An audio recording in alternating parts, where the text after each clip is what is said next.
말씀은 고린도전서 10장 31절부터 10장 마지막 절인 33절까지 말씀입니다.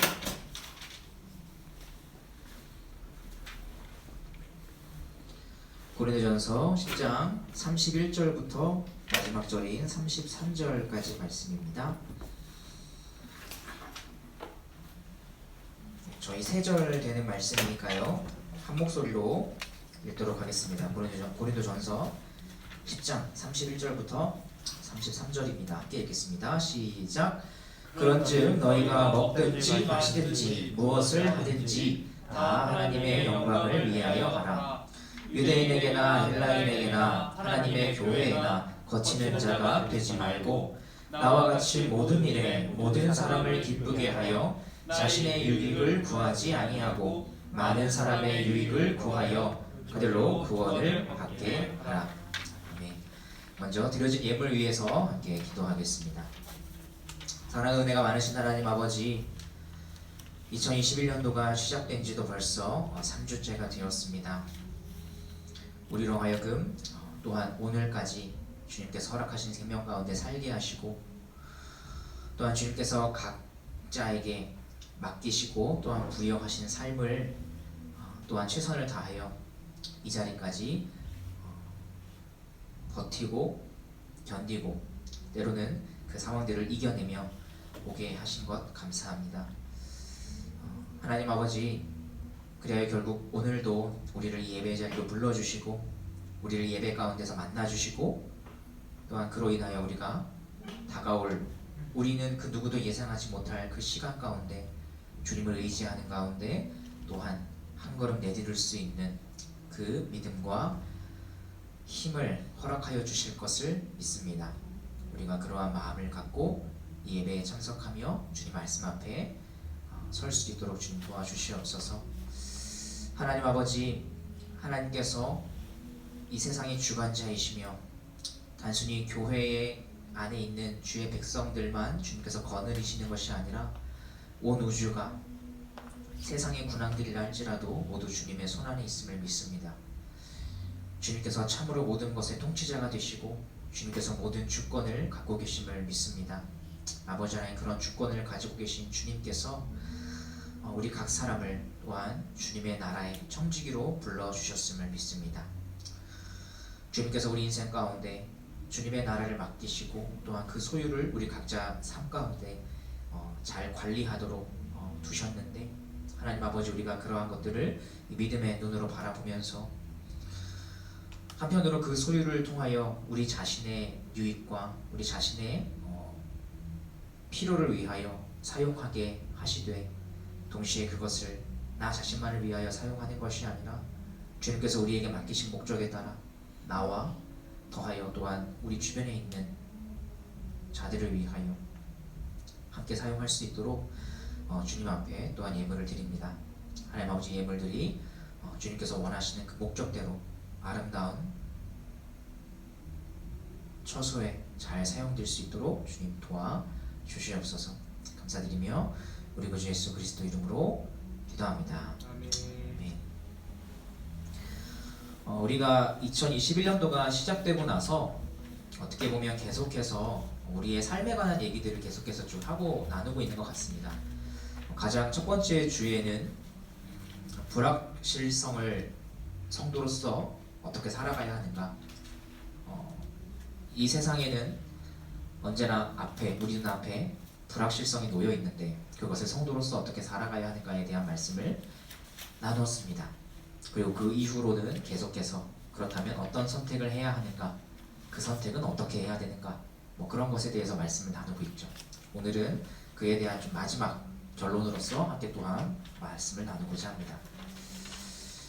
지난주 말씀을 통해서 하나님의 뜻이라는 말은 좀 구분을 해서 사용해야 한다는 것을 함께 살펴보았습니다.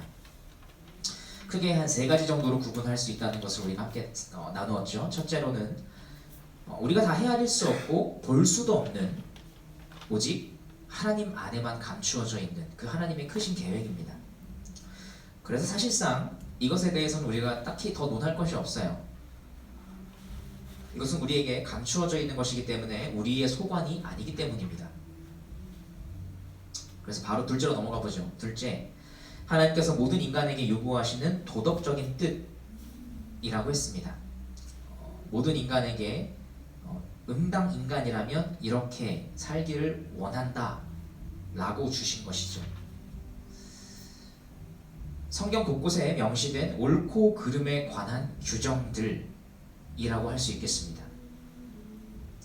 이것은 십계명과 관련이 있다고도 말씀을 드렸습니다. 십계명이 사실 이 모든 규례와 규정들의 가장 그 근원이 되기 때문입니다. 근원적인 사상, 핵심 내용을 담고 있기 때문이죠. 모든 사람에게 요구하시는 이 하나님의 도덕적인 뜻이지만 특별히 하나님은 거듭난 하나님의 백성들에게는 먼저 1차적으로 순종하고자 하는 자발적 마음을 주신 후에, 그죠? 거듭나겠다는 것 자체가 구원으로, 사망과 죄악에서부터 구원으로 건져내셨다는 거 아니겠습니까? 그래서 건짐받은 자로서 순종하고자 하는, 하나님의 말씀에 순종하고자 하는 그런 자발적 마음을 주신 후에, 그 후에 요구하시는 순종이죠. 도덕적인 뜻이기 때문에 여기에는 옳고 그름의 기준이 있습니다. 선, 악의 기준이 있습니다. 따라서 정답과 오답이 있고, 하나님은 이 정답과 오답 가운데에서, 그러니까 선한 것과 악한 것 가운데에서 선한 것을 선택하는 것에 순종할 것을 요구하십니다. 계속해서 그런 것들을 성경 안에서는 많이 말씀하고 계시죠. 그리하여 무엇을 선택하느냐에 따라 이 도덕적인 뜻에 대해서는 무엇을 선택하느냐에 따라서 순종이 되기도 하고 불순종이 되기도 하며, 순종에 따르는 보상이 있는가 하면 불순종에 따르는 징계도 있습니다. 그럼 무엇이 보상이고 무엇이 징계일까요? 인생이 순탄하게 잘 풀리는 것이 보상이고 인생이 꼬이는 게 징계일까요? 그렇게 단순하지는 않습니다. 여기서 말하는 보상이란 인생이 순탄하게 흘러가든 그럴 수도 있겠죠. 하지만 반면에 역경이 찾아오든 지금 나의 삶이 하나님과 동행하고 있다는 이 확신, 그것이 곧 보상 그 자체입니다.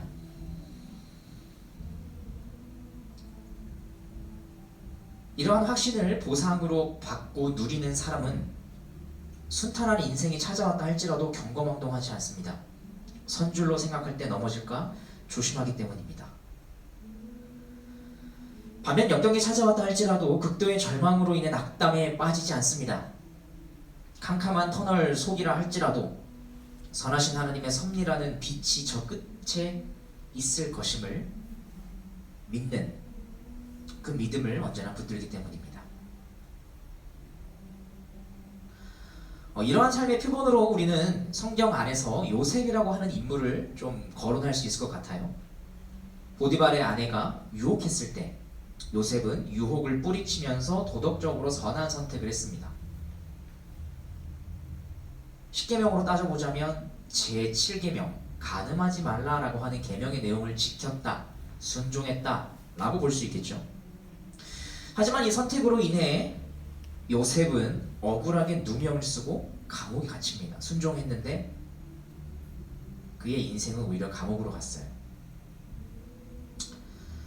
그런데 성경은 오히려 하나님께서 그의 삶을 형통하게 하셨다라고 오히려 역설적으로 기록을 하고 있죠. 그죠? 아이러니하게도 말입니다. 몇 년이 지났습니다. 요셉은 감옥에서 풀려날 뿐만 아니라 갑자기 그가 애굽의 총리가 되죠. 그리고 형들이 곡식을 구하러 찾아오는 에피소드가 이어집니다. 그리고 이 일로 결국 이 형들 앞에서 요셉은 정체가 밝혀지게 되고 형들과 화해하며 부둥켜 안게 되는데, 그때 요셉은 자신을 예전에 노예로 팔았던 이 형들을 용서하면서 다음과 같이 고백합니다. 창세기 45장 4절부터 5절 말씀입니다. 요셉이 형들에게 이르되 내게로 가까이 오소서. 그들이 가까이 가니 이르되 나는 당신들의 아우 요셉이니 당신들이 애굽의 판자라. 당신들이 나를 이곳에 팔았다고 해서 근심하지 마소서. 한탄하지 마소서. 하나님의 생명을 구원하시려고 나를 당신들보다 먼저 보내셨나이다. 요셉의 이 고백이야말로 자신의 그 지난날에 처참하고 억울했던 인생에 대한 신앙적인 해석입니다. 내가 왜 그러한 인생을 살았을까? 아, 이것을 위해서였구나.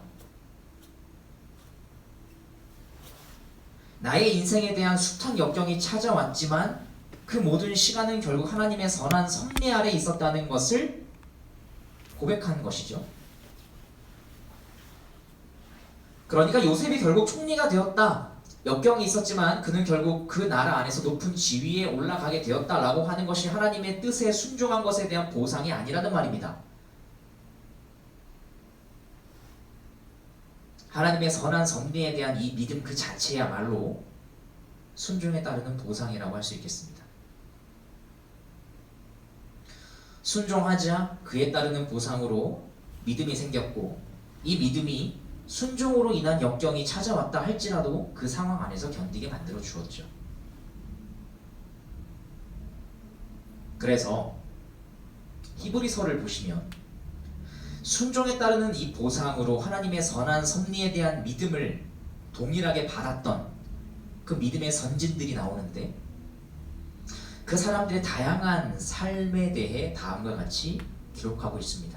히브리서 11장 33절부터 38절입니다. 그들은 믿음으로 나라들을 이기기도 하며 의를 행하기도 하며 약속을 받기도 하며 사자들의 입을 막기도 하며 불의 세력을 멸하기도 하며 칼날을 피하기도 하며 연약한 가운데서 상하게 되기도 하며 전쟁이 용감하게 되어 이방 사람들의 진을 물리치기도 하며 여자들은 자기의 죽은 자들을 부활로 받아들이기도 하며. 여기까지는 뭔가 좀 좋은 내용들이죠. 그 다음은 어떻게 나오나요? 또 어떤 이들은 더 좋은 부활을 얻고자 하여 심한 고문을 받되 구차히 풀려나기를 원하지 아니하였으며, 또 어떤 이들은 조롱과 채찍질뿐 아니라 결박과 옥에 갇히는 시련을 받았으며, 돌로 치는 것과 톱으로 켜는 것과 시험과 칼로 죽임을 당하고 양과 염소의 가죽을 입고 유리하여 궁핍과 환난과 학대를 받았으나 이런 사람은 세상에 감당하지 못하느니라.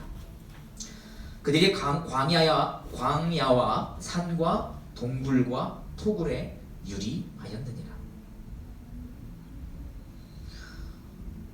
누군가의 삶은 기적적인 승리로 끝났습니다. 반면 누군가의 삶은 비참한 실패로 끝난 것처럼 보입니다. 일반적인 눈으로 보면 이러한 두 삶은 전혀 다릅니다. 그저 결말이 다르다는 정도가 아니라 이 두 삶에 담긴 가치가 다르다고 말해요. 한 부류의 삶은 존귀한 삶이었고 한 부류의 삶은 비루한 삶이었어요. 삶에 대한 가치 자체를 그렇게 평가합니다. 결과가 어떻게 되느냐, 그게 중요한 게 아니라. 그런데 성경은 이들의 삶에 동일한 가치가 담겨 있다라고 지금 말하고 있어요.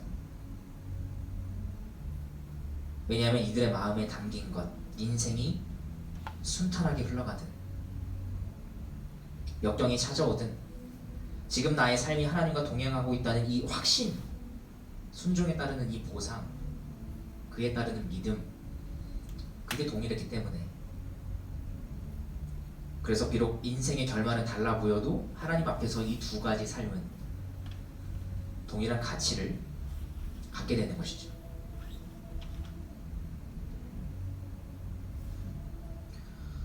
그렇다면 불순종에 따르는 징계는 무엇일까요?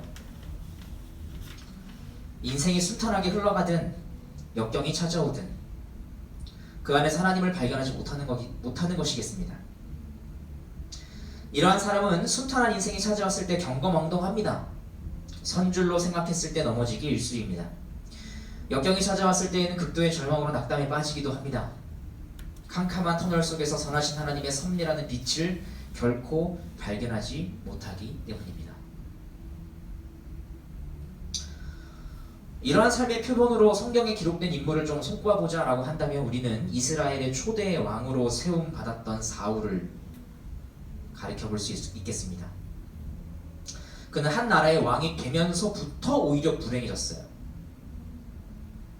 그 지위를 유지하기 위해 그는 내부적으로는 자신의 정치력에 의지했고 외부적으로는 군사력에 의존했습니다. 어떻게든 그 지위를 지켜보고자 애썼어요.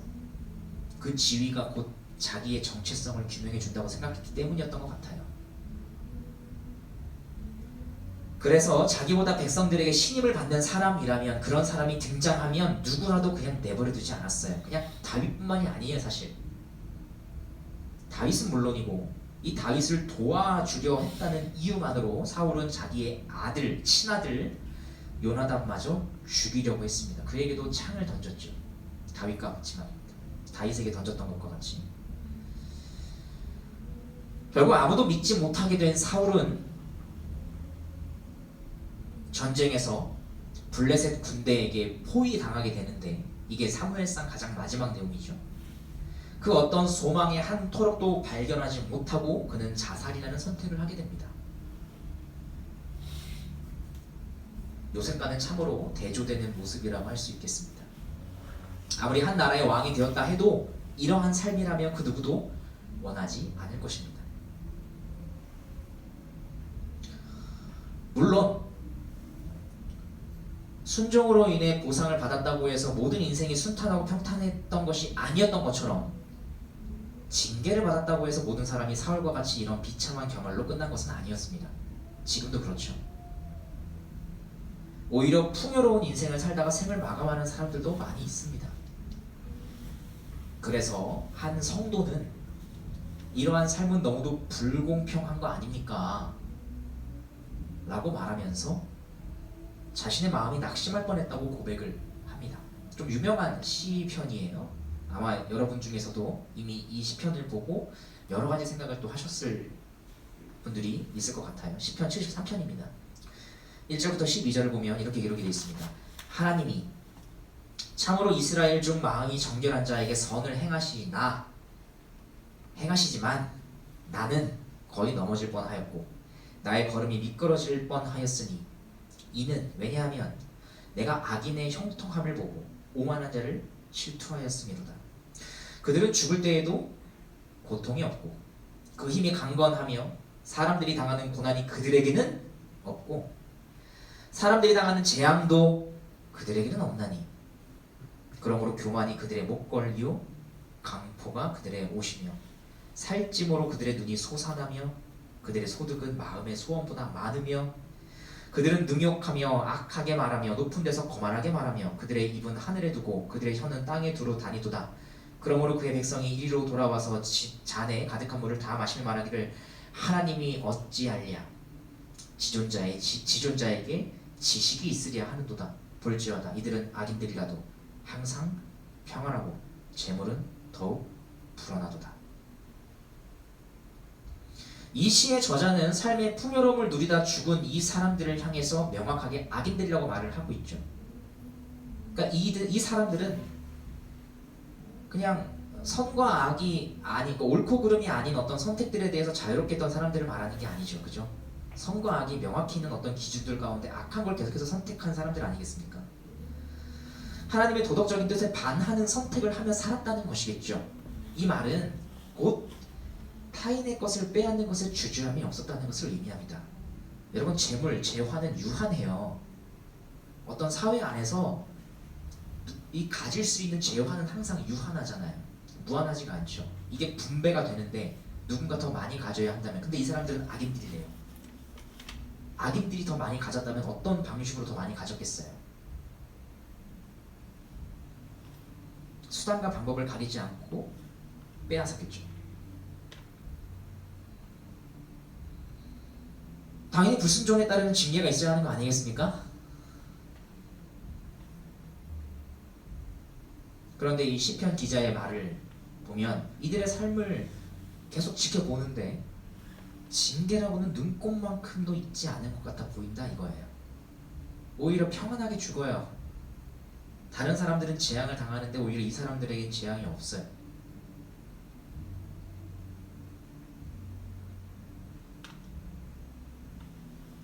이것이 이 시를 기록한 저자의 마음을 낙심하게 만들 뻔했다는 겁니다. 만들 뻔했어요. 그죠? 만들 뻔했다는 건 이 시의 저자는 결국 낙심하진 않았다는 거겠죠, 그죠? 왜냐하면 이들을 향한 하나님의 징계는 단지 이 땅에서 없었을 뿐이라는 것을 이 사람이 깨달았기 때문이에요. 시편 73편 17절부터 23절에 이 시인은 이렇게 고백을 합니다. 하나님의 성소에 들어갈 때에야 그들의 종말을 내가 깨달았나이다. 주께서 참으로 그들을 미끄러운 곳에 두시며 파멸에 던지시니 그들이 어찌하여 그들이 갑자기 황폐되었는가. 놀랄 정도로 그들은 전멸하였나이다. 주여, 사람이 깬 후에는 꿈을 무시함같이 주께서 깨신 후에는 그들의 형상을 멸시하시리이다. 내 마음이 산란하며 내 양심이 찔렸나이다. 내가 이같이 우매에 무지함으로 주 앞에 짐승이오나 내가 항상 주와 함께하니 주께서 내 오른손을 붙드셨나이다. 설령 악인이 이 땅에서 풍요를 누리다가 그냥 평탄하게 죽음을 맞이했다 할지라도, 징계를 받지 않는 것처럼 보인다 할지라도 종말에 있을 최후의 심판에서 결국 유죄 판결을 받게 될 것이라는 거죠. 그걸 발견했다는 거죠. 그리하여 영혼의 관점에서 보면 우리의 생은 찰나에 불과하다고 말할 수 있지 않겠습니까? 영원한 것에 비하면 우리의 생은 찰나죠. 찰나에 불과한 이 생의 삶에서는 불법을 행함으로 풍요를 누릴 수 있었을지 몰라도 이 악인들이 이후에 영원한 그 삶에서는 하나님의 진노로 인한 숱한 고통을 피하지 못할 것이라는 것을 이 사람이 발견했다는 겁니다. 이렇게 본다면 불순종에 따르는 가장 큰 징계는 불법을 행하며 얻게 된 재물로 인생을 마음껏 누리다가 결국 하나님을 발견하지 못하는 것이라고 할 수 있겠습니다. 이렇게 본다면 누군가의 인생이 잘되고 또 잘못되고 있는 것에 대해서 우리는 그렇게 손쉽게 판단을 내리기 어렵죠.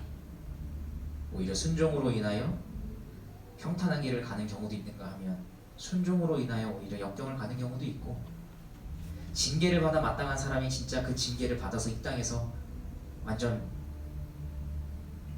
끝장이 나는 경우가 있는가 하면 징계를 받아 마땅함에도 불구하고 평온하게 죽는 사람도 있으니까요.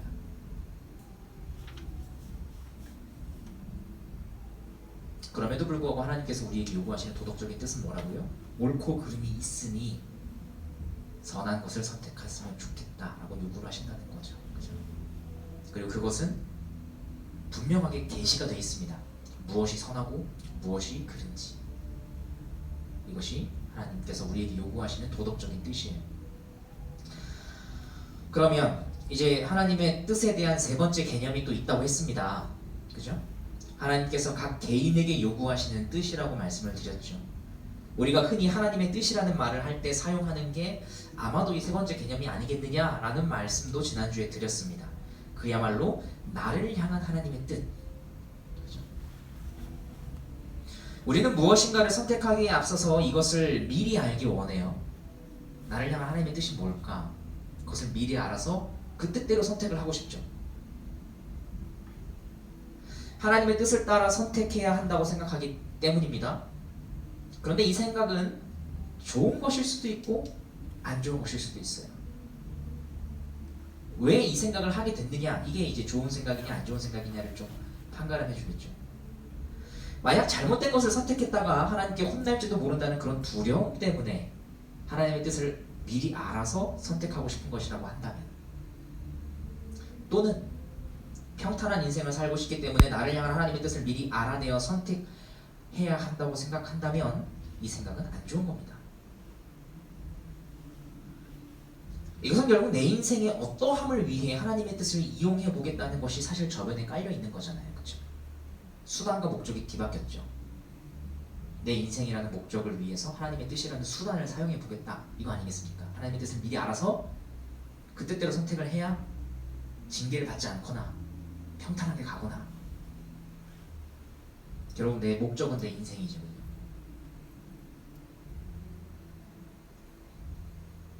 하지만 하나님의 영광을 위하여, 그러니까 다른 표현으로 말해보자면 예수 그리스도를 통해 드러난 하나님의 성품을 닮아가기 위해 나를 향한 하나님의 뜻을 분별하고자 하는 그런 마음이라면 이것은 뭐 좋은 고민이라고 할 수 있겠습니다. 다만 그게 아무리 좋은 고민이라 할지라도 나를 향한 하나님의 뜻을 미리 알아낼 수 있는 방법을 도무지 찾아낼 수가 없죠. 왜요?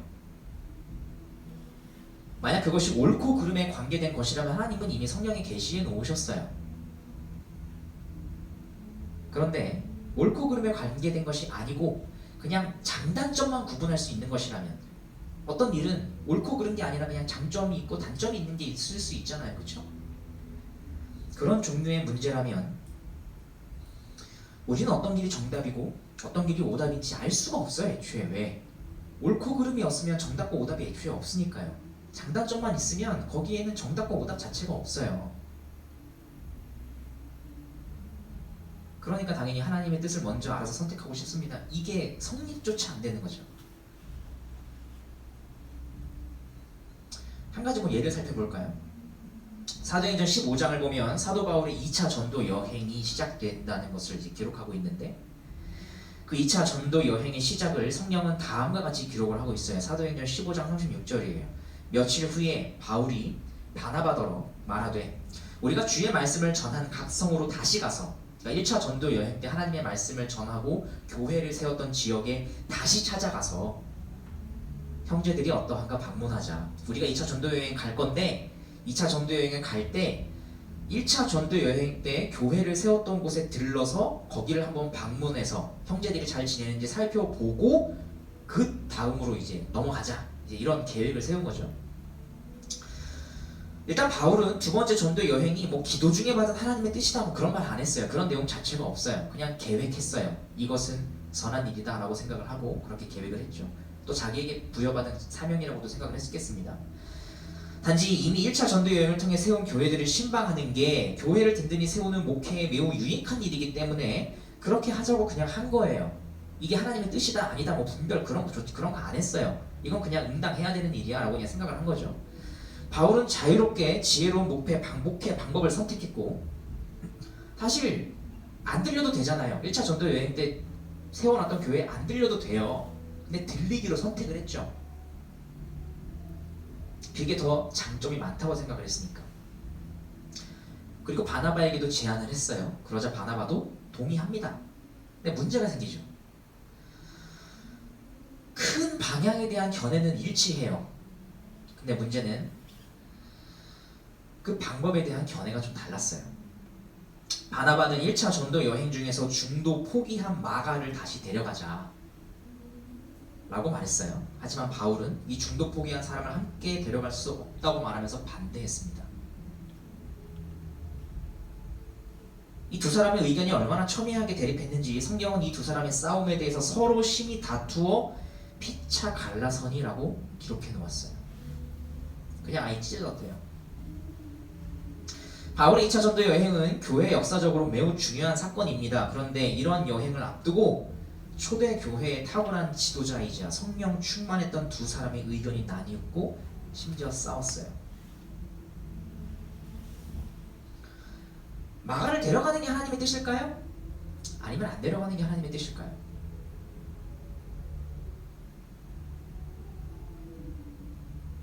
이 문제로 두 지도자는 완전히 다른 여정에 올라요. 아예 다른 길을 선택한단 말입니다. 자, 만약에 인생의 기로에서 하나님이 원하시는 단 하나의 길이 있어가지고 하나님의 뜻이 딱 있어가지고 반드시 그 길을 선택해야 하는 것이라고 한다면 바울과 바나바 중 둘 중 하나는 하나님의 뜻이 아닌 길을 간 것이 되어버리는 거겠죠. 과연 누가 정답을 맞춘 걸까요? 성경은 이 두 사람의 주장 중에 누가 옳았다고 평가내리고 있지 않아요. 이 경우에 있어서 이 두 사람의 서로 다른 주장은 옳고 그름에 대한 것이 아니라 그냥 서로 다른 문제였기 때문이에요. 바나바의 주장도 일리가 있고 바울의 주장도 일리가 있어요. 바나바는 사람을 중시하는 지도자였죠. 바울이 다메섹 도상에서 회심한 뒤에 일반 성도들은 물론이고 사도들도 바울이 회심했다는 거 안 믿었어요. 처음에 바울이 아무리 회심했다고 해도 저 사람을 교회에 불러들이면 교회 내부로 침투해와서 오히려 중심 세력에 있는 사람들을 싸잡아다가 죽이려고 하는 거 아니야? 충분히 그렇게 생각할 수 있겠죠. 저거 계략 아닐까? 그때 바울을 두둔하고 사도들에게 소개해준 사람이 바나바였고, 바울이 회심한 후로 유대교와 기독교 어느 쪽으로도 결국 소속이 안 돼서 결국 자기 고향 다소로 돌아가서 그냥 칩거하고 있었을 때, 운둔 생활을 하고 있었을 때 다시 그를 찾아가서 함께 전도 여행을 가자라고 권유했던 사람도 바나바였어요. 이처럼 바나바는 사람을 중시하는 사람이었기 때문에 첫 번째 여행에서 실패한 마가였다 할지라도 다시 기회를 주고 싶었죠. 그의 성향에 따라서. 이거 좋은 거예요. 반면 바울은 바나바에 비해 아주 도전적이고 열정적으로 사역에 매진하는 사람이었죠. 상대적으로 사역에 좀 더 초점을 맞춘 사람이었다고 볼 수 있겠는데, 바울에게 마가는 사역을 망칠 수 있는 위험 요소였어요. 리스크가 커요. 이것도 물론 맞는 말이에요. 이미 전례가 있으니까. 바울에게 있어서 마가는 훈련과 검증이 더 필요한 사람이었을 것입니다. 그래서 마가가 동행하는 것을 일단 거부했죠. 지금은 아닌 것 같아. 다음이면 몰라도 일단 지금은 아니겠습니다. 주의 몸된 교회를 세우기 위한 여행을 떠나야 한다는 큰 목적은 바울과 바나바가 같았어요. 하지만 그 방법에 있어서 차이가 있었죠. 그래서 심하게 다투었고 결국 갈라섰어요.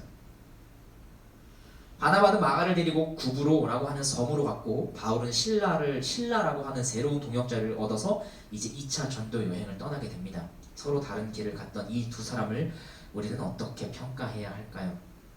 누가 하나님의 뜻을 쫓았다고 말할 수 있을까요? 어떤 선택이 정답일까요? 한쪽은 하나님의 인정을 받아 평탄하고 능력 있는 길을 가게 된 것이고, 다른 한쪽은 길이 막혀서 회개하고 돌아와야 하는 길을 선택했던 것일까요? 그게 아니라는 거죠.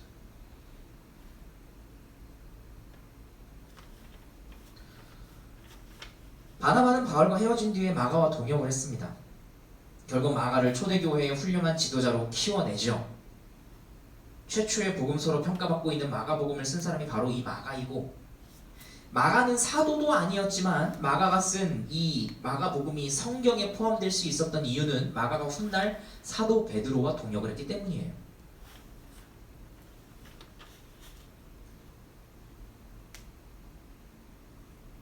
그리고 이렇게 성장한 마가를 나중에는 바울도 결국 인정하고 마음으로 의지해요. 바울은 그의 마지막 유언장과 같은 이 마지막 편지 디모데후서에서 디모데에게 이렇게 편지합니다. 디모데후서 4장 11절이에요. 네가 올 때 마가를 데리고 와라. 그가 나의 일에 유익하니라. 그죠? 바나바 때문에 마가가 여기까지 갔죠. 이렇게 본다면 바나바가 선택했던 길은 분명 틀린 길이 아니에요. 오히려 하나님께서 원하시는 길을 갔다고 할 수 있겠습니다. 그렇다면 바울이 틀린 길을 갔다고 말할 수 있는 걸까요? 만약 그랬다고 한다면 이 바울이 신라와 함께 제2차 전도 여행을 했던 그 내용이 성경에 기록되면 안 되는 거였겠죠.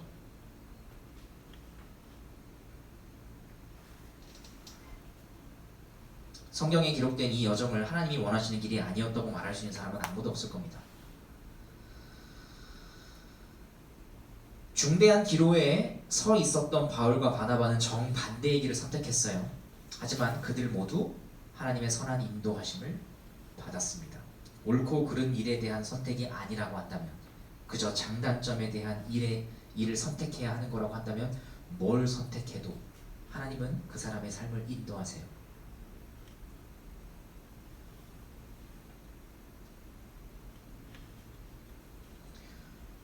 옳고 그름의 문제가 아닌 한, 그리고 궁극적인 목적과 방향이 주님의 영광을 위한 것이라면 하나님은 매우 중요한 선택에서도 우리에게 자유를 허락하세요. 아니, 더 정확히 말하면 자유롭게 선택하는 것이야말로 하나님의 뜻이에요. 하나님의 뜻이 있어서 정답을 알려주시고 그 정답을 우리가 캐치해서 선택해야 된다, 이게 아니라 장단점에 대한 일이라고 한다면 하나님은 우리가 자유롭게 선택하기를 원하시는데 그게 하나님의 뜻이라고요. 무엇을 선택해야 할지 몰라서 두려움과 불안이 밀려올 때 하나님의 동행하심을 신뢰함으로 이 두려움을 이겨나가며 지혜로운 선택을 할 줄 아는 사람이 되어가길 원하시니까요.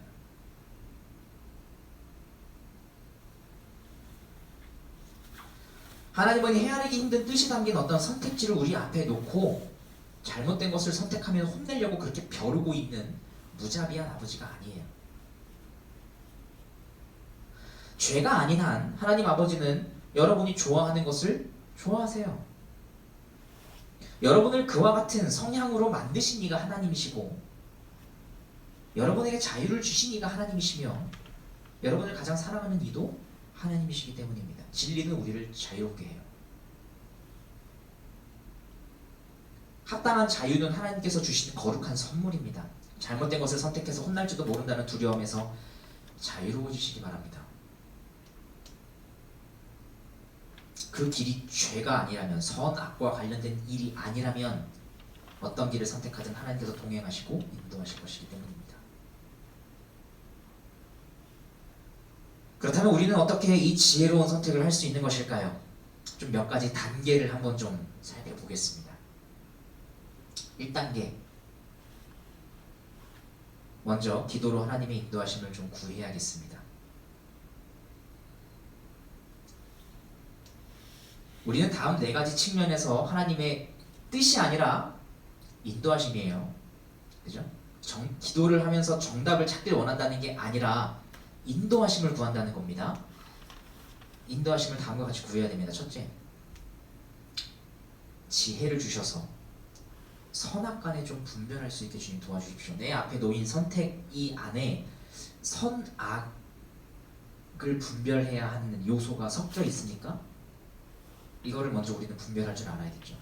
첫 번째로, 만약에 그게 섞여 있다면 그것에 대해서는 우리는 성령에서 답을 찾아야 돼요. 선악에 관련된 것은 내가 선택해야 하는 일에 선악과 관련된 면이 있는지 살필 수 있는 지혜를 먼저 좀 구해야겠습니다. 둘째, 지혜를 주사 제게 적합한 길을 좀 찾게 해주십시오 라고 또 기도를 해야겠어요. 만약에 이제 분별을 했는데 이게 선악과 관련된 일이 아니에요. 그런 요소가 없어요. 이건 그냥 장단점만 있는 거예요. 그렇다고 한다면 어떤 게 더 지혜롭게 선택하는 것인지, 어떤 게 더 나에게 적합한 길인지 알게 해달라고 또 그런 것을 구하는 기도를 또 해야겠습니다. 셋째로는 지혜가 부족하여 적절한 길을 찾지, 내가 아무리 고민을 해봐도 뭐가 정답은 아니지만 어떤 게 더 나에게 적합한 길인지 모르겠어요. 구분이 어렵습니다. 라고 할 때, 그때에는 저를 좀 강권해서 이끌어 주십시오. 과감하게 선택을 내리게, 내 마음속에서 두려운 마음을 좀 제거하여 주시고, 어떤 길을 선택하든 하나님은 나를 인도하시니 과감하게 좀 선택할 수 있게 주님 도와주십시오. 선택이라고 하는 거는 시기가 있잖아요. 시기. 선택을 해야 되는 시기가 있어서 이 시기를 놓치게 되면 아무리 고민을 했다가도 선택조차 못하게 되는 경우가 있죠.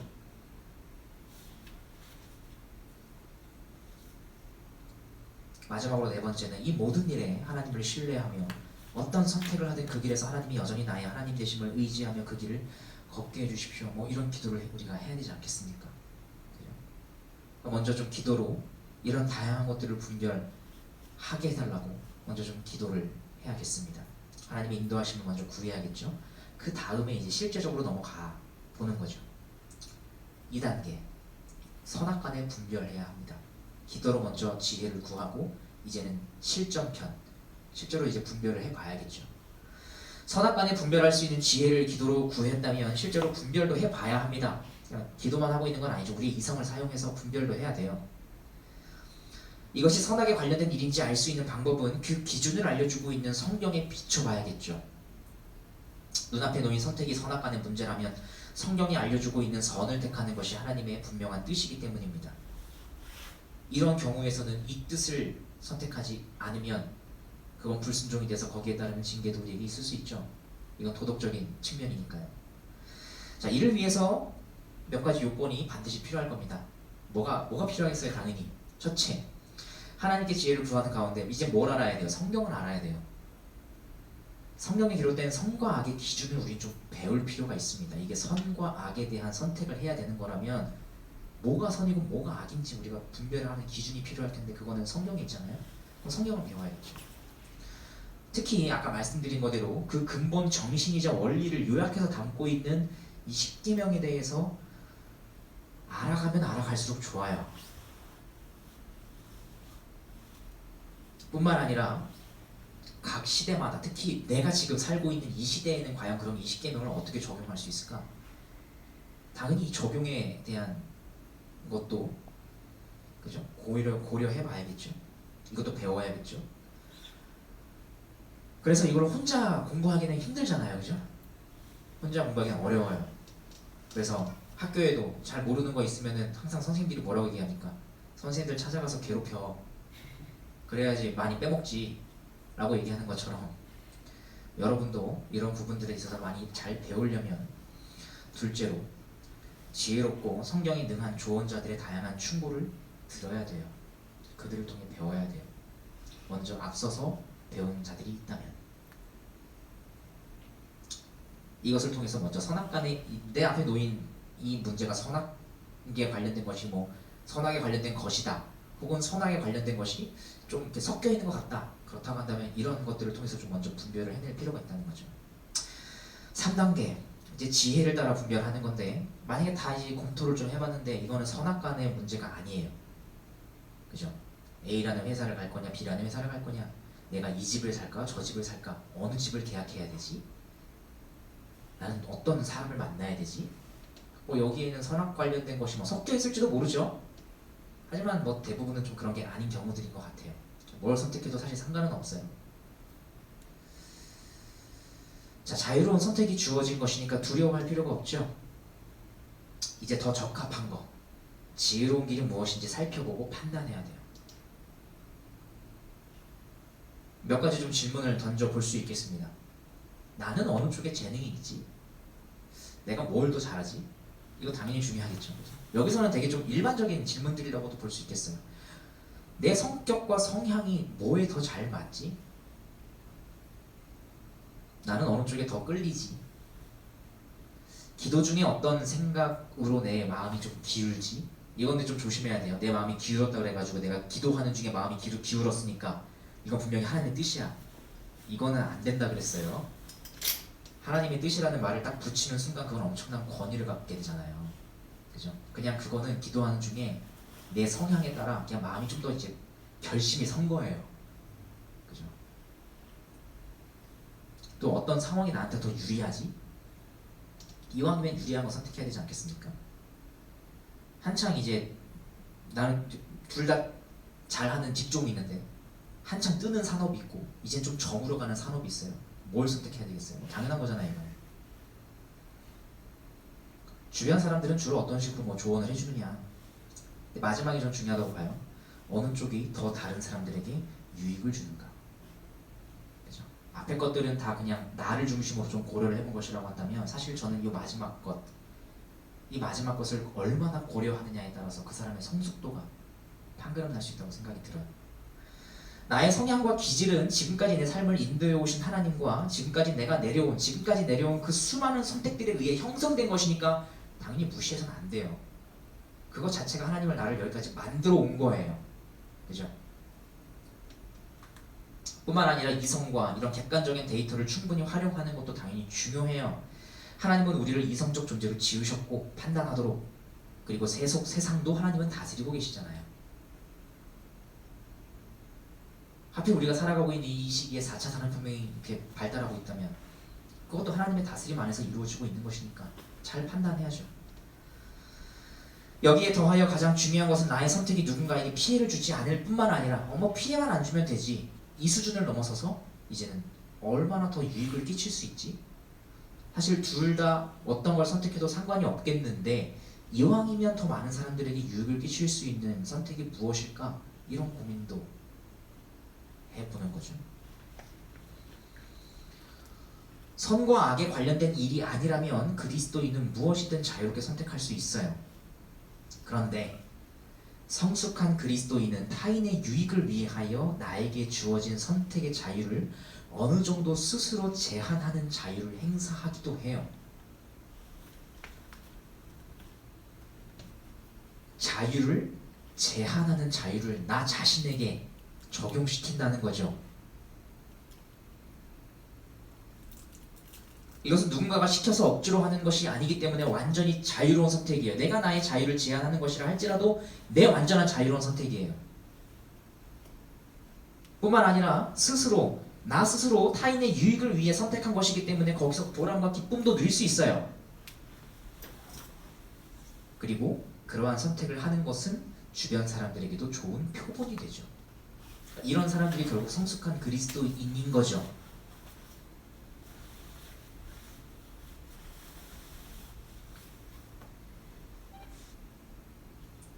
(4단계) 삶의 목적을 또 다시 좀 기억을 해봐야 돼요. 이거는 사실 뭐 당연히 계속해서 전제로 깔아두어야 하는 것이겠지만, 그럼에도 불구하고 이런 거 다 앞에 거 다 고려해봤어요. 근데도 뭘 선택해야 될지 잘 모르겠어. 그럴 때 다시 한번 생각을 해보는 거죠. 내 인생의 목적은 무엇을 위한 것인가? 나는 무엇이든 선택할 수 있지만, 그리고 나에게 가장 유리하고 적합한 것을 얼마든지 선택해도 상관없지만, 그럼에도 하나님께서 나의 인생에 부여하시는 최종 목적은 뭐지? 이거 한번 다시 한번 고려해볼 수 있다는 거죠. 자유로운 선택이 주어진 길에서 선택보다 사실 더 중요한 것은 그 선택 과정에서, 그리고 선택 후에 그 삶에서 예수 그리스도를 더욱 닮아가는 것이라고 할 수 있겠습니다. 그것이 우리 인생에 부여된 최종적인 목적이니까요. 나에게 주어진 선택의 자유를 타인의 유익을 위해 스스로 제한하는 자유 역시 이러한 삶의 목적을 향해 나아가는 하나의 측면이라고도 볼 수 있겠습니다. 마지막 5단계, 어느 쪽을 선택해도 인도하실 하나님을 온전히 신뢰해야 합니다. 선택의 막바지에서 또는 선택 후에 우리가 반드시 기억해야 할 것은, 이 길이 더 지혜로운 길일 수도 있겠고 아니면 조금은 덜 지혜로운 길이었을 수도 있겠어요. 그죠? 그럼에도 불구하고 하나님이 어느 길이든 인도하시고 함께 하신다는 사실입니다. 이것이 선악간에 관련된 문제가 아니니까요. 충분히 고민하고 기도했는데도 어느 쪽을 선택해야 하는지 잘 모르겠다면 이제 필요한 것은 과감한 선택입니다. 하나님께서 도우시고 인도하실 것이다 라는 믿음이 있어야 과감한 선택을 할 수도 있겠죠. 이러한 믿음 속에서 두려움이 아닌 평안함으로 과감히 선택한 그 길을 한 걸음 한 걸음 여러분 걸어가시기 바랍니다. 그러다 보면 결국 그러한 선택들이 또 쌓이고 쌓여서 결국 여러분은 예수님을 더욱 닮은 사람으로 주님의 인도 가운데 변해갈 거예요. 어떤 식으로 변해가게 하실지 모르겠지만,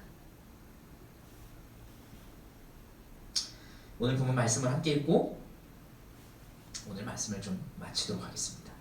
고린도전서 10장 31절부터 33절입니다. 그런즉 너희가 먹든지 마시든지 무엇을 하든지 다 하나님의 영광을 위하여 하라. 유대인에게나 헬라인에게나 하나님의 교회에나 거치는 자가 되지 말고 나와 같이 모든 일에 모든 사람을 기쁘게 하여 자신의 유익을 구하지 아니하고 많은 사람의 유익을 구하여 그들로 구원을 받게 하라. 성숙한 그리스도인의 자유로운 선택을 해 나가보지 않겠니? 2021년도 여러분의 삶 가운데 그러한 선택을 해 나가기를 주님의 이름으로 축복합니다. 우리 찬양하는 가운데 함께 좀 기도하며 나가도록 하겠습니다. 우리 나를 지으신 주님 함께 찬양하겠습니다.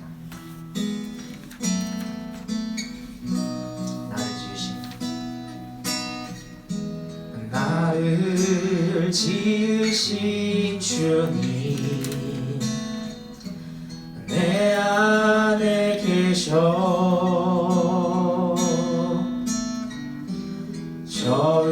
처음부터 내 삶은 그의 손에 있어. 처음 다시 한번 고백해 보겠습니다. 나를 지으신 주님 나를 지으신 주님 내 안에 계셔 처음부터 내 삶은 그의 손에 있었죠. 내 이름 아시죠? 내 이름 아시죠? 내 모든 생각도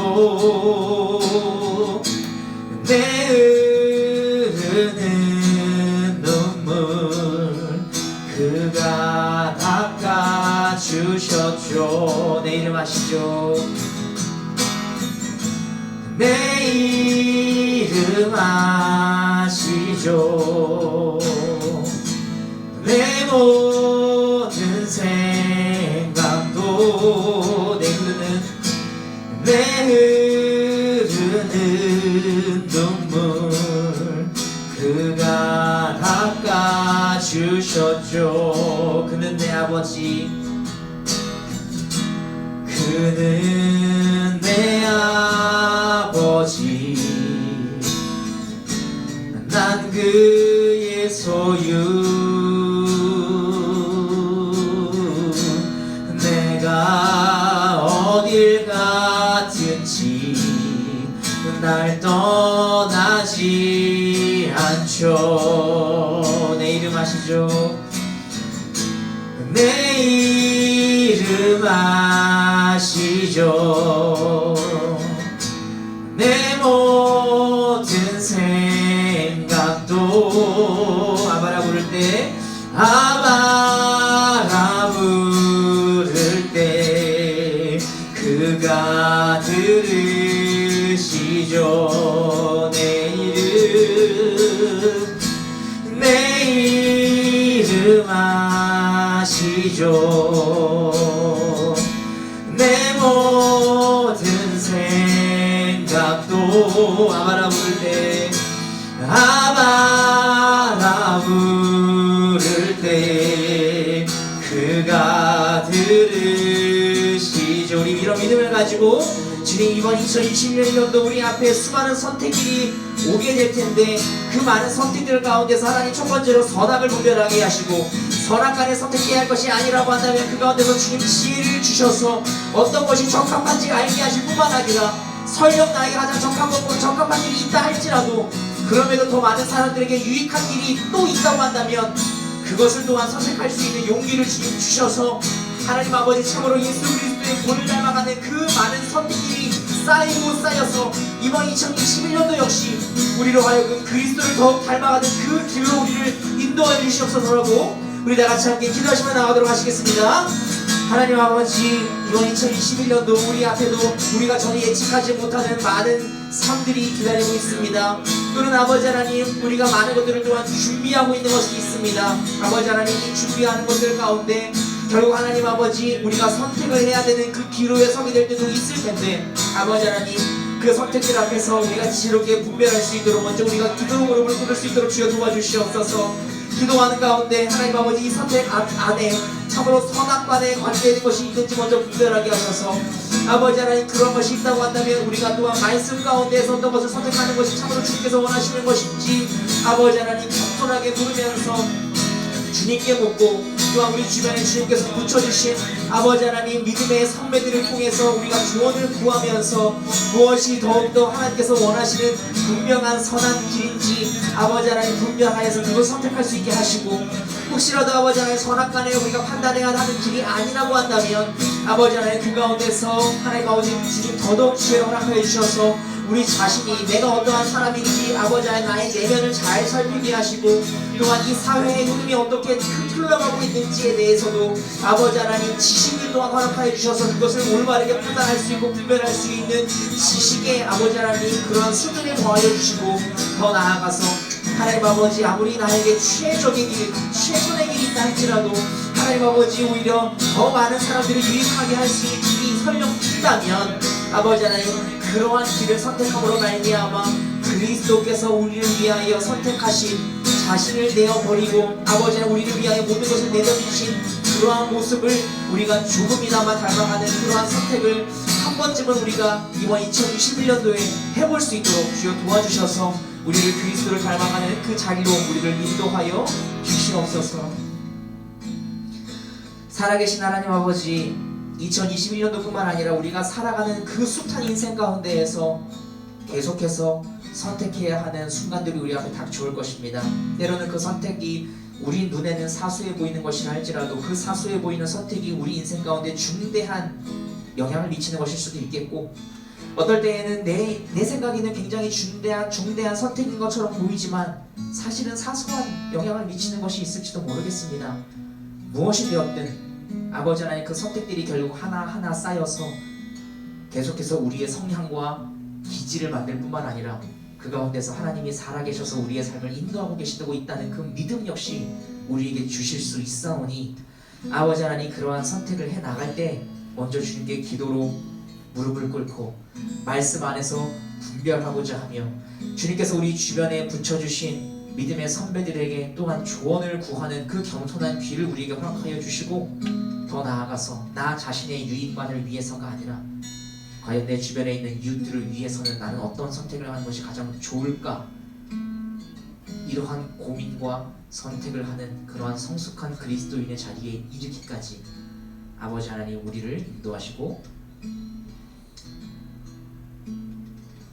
우리 앞에 나아가 앞서 행하여 주시옵소서. 이제는 우리 구주 예수 그리스도의 은혜와 성부 하나님의 무한하신 사랑하심과 성령 하나님의 교제인도 충만케 하신 은총이 한 번 한 번의 선택 가운데에서도 주님께 묻고 뿐만 아니라 그 선택 이후에, 선택 과정과 그 이후에에서도 주님께서 우리를 떠나지 아니하시고 어떤 선택을 하더라도 주님께서 우리와 동행하실 것임을 믿으며 담대히 나아가는 모든 이 청년부 한 사람 한 사람 머리머리 위에 이제로부터 영원토록 함께 있을지어다. 아멘.